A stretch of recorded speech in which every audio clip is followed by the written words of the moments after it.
Well, as women, we are really good at taking care of others. Our kids, our spouses, our friends, our family, we know how to meet those needs and show up. But it is time that we start taking care of ourselves as well.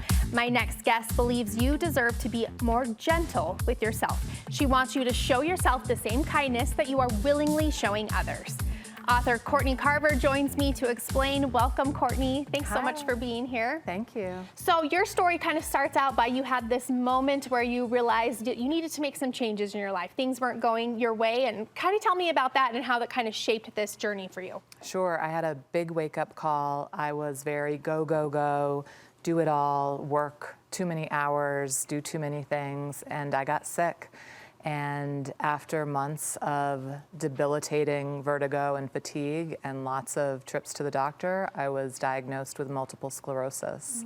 And that was my invitation to live differently. Yeah, I like it. That's a great way to phrase it. It was an invitation you probably didn't know you were gonna get, probably didn't want, but I did not want it. Yes, but it kind of helped kind of turn the corner for you in this new kind of different belief. So you believe in the power of being gentler to ourselves. Give us kind of an idea of what that looks like.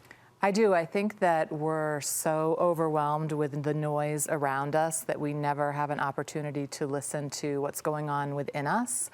And so if we have a chance to start paying attention to what we need and what we know to be true, it can really go a long way. That's a really beautiful message. So when we come back, Courtney's going to share with us some ways that we can dive into this, that we can be more gentle with ourselves for a more simplified, a more satisfied life. So that's next on Studio 5.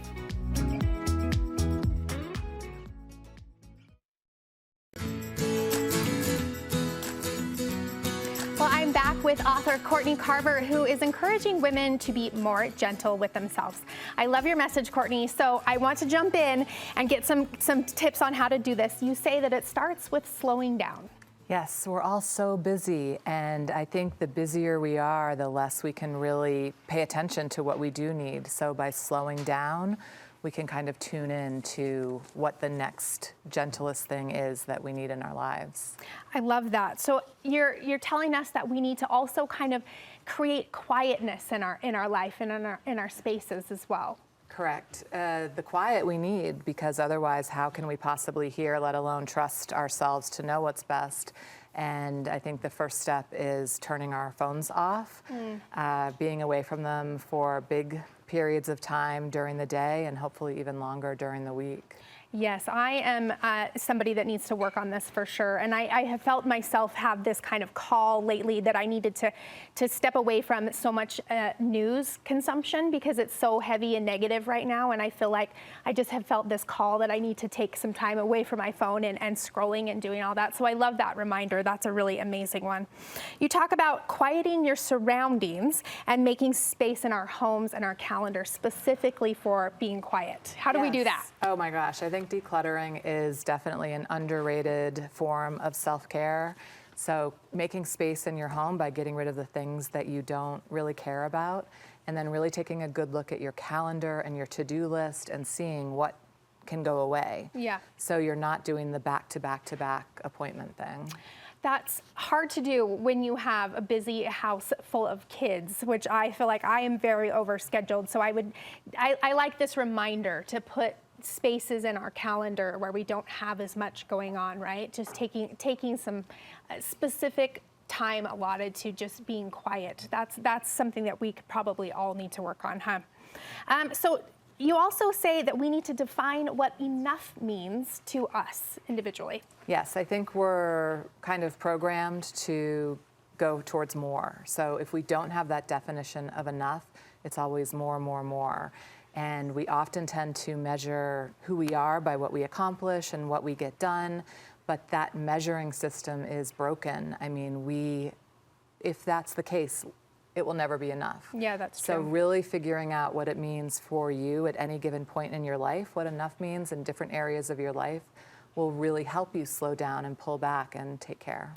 That's a beautiful point. I think because we are so in the comparison game too, right? We're looking at what everybody else is doing and thinking, I don't have that, right? So defining and making it purposeful that this is enough for me, I really love that.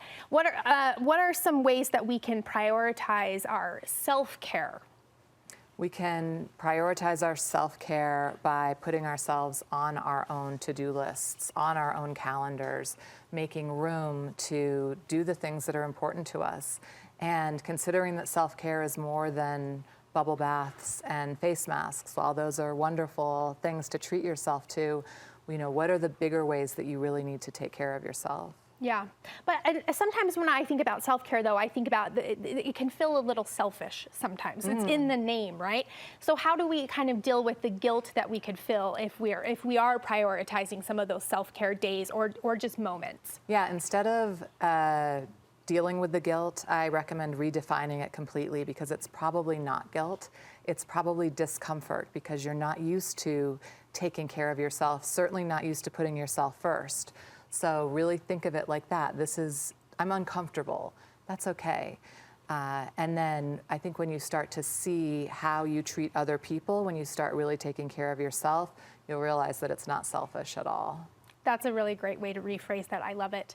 So tell us about this beautiful book that's sitting right here. I know that this is your book that you've just written. Can you tell us a little bit about it and where we can find it? Sure. So Gentle, Rest More, Stress Less, and Live the Life You Actually Want is available everywhere books are sold, and it's a great guide to help you learn to take care of yourself through resting, having less of the things that are weighing you down in your life, and then really learning how to rise from a grounded place. That's amazing. I'm always in awe of anybody who can write a book. So thank you so much for sharing that with us.